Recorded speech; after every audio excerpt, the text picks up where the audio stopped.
அன்பு தமிழ் நெஞ்சங்களுக்கு வணக்கம்.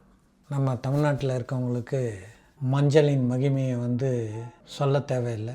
ஆனால் இந்த காணொலியில் நான் அதை சொல்ல வேண்டிய கட்டாயத்துக்கு வந்துட்டோம். ஏன்னு சொன்னால் மஞ்சளை பெண்களும் உபயோகப்படுத்துறதில்ல, சமையல்லையும் யாரும் உபயோகப்படுத்துறதில்ல. எல்லாரும் இன்னைக்கு ரெடிமேட் மசாலா துகள்களை யூஸ் பண்ணுறாங்க. மஞ்சப்பொடியை சேர்க்கறதே கிடையாது. இன்னும் சில பேர் மஞ்சப்பொடியை சேர்த்துக்கிட்டா லிவர் கேன்சர் வரும்னு ஒரு நம்பிக்கையோடு இருக்கிறாங்க. என்கிட்டயே வினவுனாங்க, இது மாதிரி மஞ்சள் பொடியை சேர்த்தா லிவரில் கேன்சர் வந்துடும். யார் சொன்னதுன்னா, இந்த லிவர்லேருந்து தான் பித்தம் சுரக்குது, அதுவும் மஞ்சள் கலரில் இருக்குது, இந்த மஞ்சள் பொடியை சேர்க்குறனால அந்த பித்தமும் தடைப்படும், அது தடைப்படுறனால உள்ளுக்குள்ளே கேன்சர் வந்துடும் அப்படின்னு தன்னைத்தானே ஒரு கற்பனையான ஒரு கதைக்கு போயிருக்காங்க. எனவே தான் இந்த பதிவில் மஞ்சளினுடைய பெருமைகளை சொல்லணும்னு விருப்பப்படுறேன். இல்லத்தரசிகள் தாய்மார்களை வேண்டி கேட்டுக்கொள்கிறேன். மஞ்சள் பொடியை ரசம், சாம்பார், பொரியல் எல்லாத்துலேயும் நம்ம சேர்க்கக்கூடிய பழக்கம் இருந்தது. சேருங்க. இன்னொன்று ஒரு தவறான ஒரு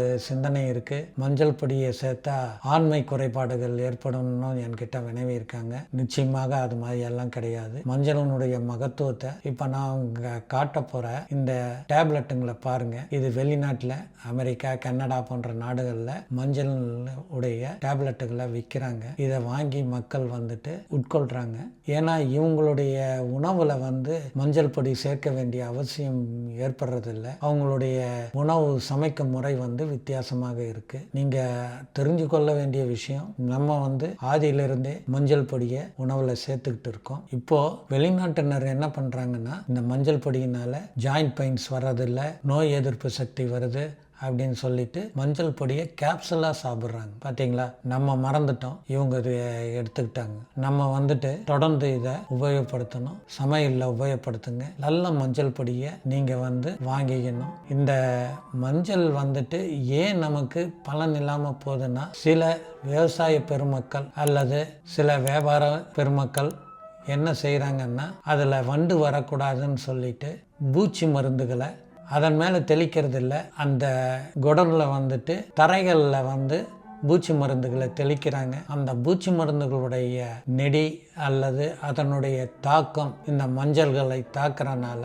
நல்ல மஞ்சளுடைய மகிமையை நம்ம இழந்துடுறோம். இந்த காணொலி மூலியமாக நான் வியாபார பெருமக்களுக்கும் விவசாய பெருமக்களுக்கும் ஒரு வேண்டுகோள். விலை அதிகமாக வராத காரணத்தினால அதை மஞ்சளை நம்ம ஸ்டாக் வைக்கிறோம். அந்த ஸ்டாக் வைக்கிறனால இயற்கையாக பாதுகாக்க முறையை நீங்க கை கொள்ளணும்னு கேட்டுக்கொள்கிறேன். நொச்சி, வேப்பலை இது மாதிரியான தழைகளை குடனுடைய தரை பகுதியில் பரப்புனீங்கன்னா கண்டிப்பாக இந்த மஞ்சளுடைய மகிமை நமக்கு பரிபூர்ணமாக கிடைக்கும். நீங்க இந்த மஞ்சளை எல்லாரும் உணவுல சேர்த்துக்கிட்டு நல்ல பயனை பெறணும். இதனால நோய் எதிர்ப்பு சக்தியும் நம்மளுடைய தசைகள், மூட்டுகள் இயல்பாக இயங்கக்கூடிய ஆரோக்கியத்தோடு இருக்கக்கூடிய தன்மையை பெறுது. மஞ்சளை மறந்துடாதீங்க, உணவுல சேர்க்க ஆரம்பிங்க, நன்மையை பெறுங்க. ஜெய் விஜய்.